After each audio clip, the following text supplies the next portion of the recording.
Sorry. Yeah, Johnny, some actors will downplay their early careers or early films or just kind of eliminate them from their bios. Now, you started out in Nightmare on Elm Street. Yeah. And then years later you did a cameo in one of the later films. Yeah, or supposedly the final Nightmare on Elm Street, yeah. You know, do you have fond memories of that first experience? Yeah, I do have really fond memories. I mean, it was really exciting.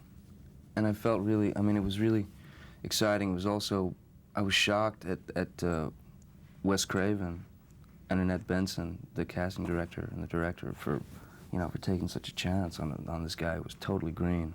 I mean, I had no idea. I didn't know lights and, like, marks, camera, position. I was clueless. Now, you did your share of appearing, or you were featured on magazines like Tiger Beat and that type of thing. Really? Did you ever? Was I? Did you ever enjoy any of that period, or did you want to distance yourself from that as soon as possible? The minute that started happening, because the minute that started happening, I was scared to death, because I thought, oh my God, it started like, I see the death coming. I can see it coming. I could smell it, and I smell it now. I was, because I never, I didn't ever do any interviews with those things. It's a strange thing. What they do is they somehow buy portions of interviews that you've done for, like, newspapers or other magazines, and print it and rewrite it, so it becomes like this weird little fictional story, So, yeah, I was scared to death, so I tried to fight it. Now, with this film, there's actually some very interesting scenes, and one where you find an original new way to mash a potato. When you do a scene Yes. like that, do you ever feel a little, like silly, or was that difficult at all, that one particular scene? Unfortunately, I didn't feel silly at all. I felt really comfortable. It was just really a good time. I mean, it was an opportunity to kind of discover different, just different ways to go. I mean, we tried to not be obvious about things. I mean, mashing a potato with a tennis racket is not something you see every day.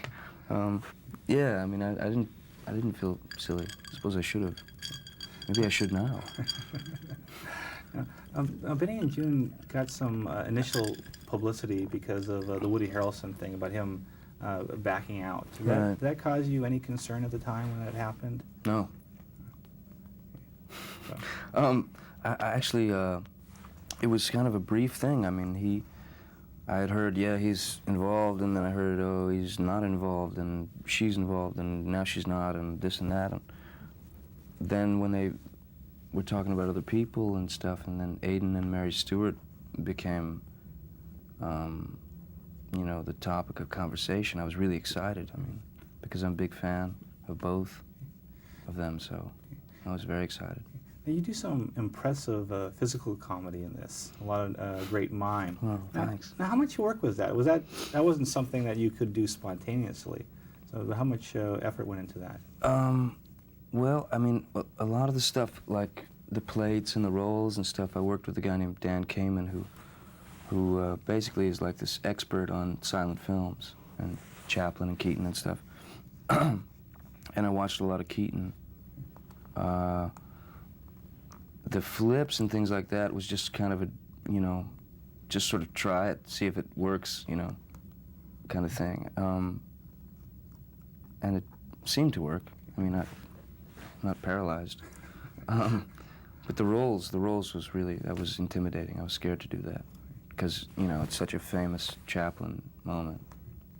Now, I've always been interested in the advice that actors get throughout their career, because people are always giving out advice. Sometimes it's good advice, and sometimes it's bad advice, and hopefully the actor doesn't follow the bad advice. Yeah. But what has been the worst advice anyone's ever given you about your career? Not necessarily advice that you followed, but advice that made you think, boy, that's really stupid. You know what? We'd be here all day. I mean, I've gotten some really bad advice. Possibly the best advice I ever got was I met Gerard Depardieu one time, and in France, and he said we were talking, you know, said hello, and we were talking for a little while, and then when he was about to leave, he just said, "Listen, in France, you know, all we say to each other is shit. We just say shit, and you can't say anything else. You can't respond at all." So he said, "Shit," and then he walked away. And that was maybe the best thing that ever happened.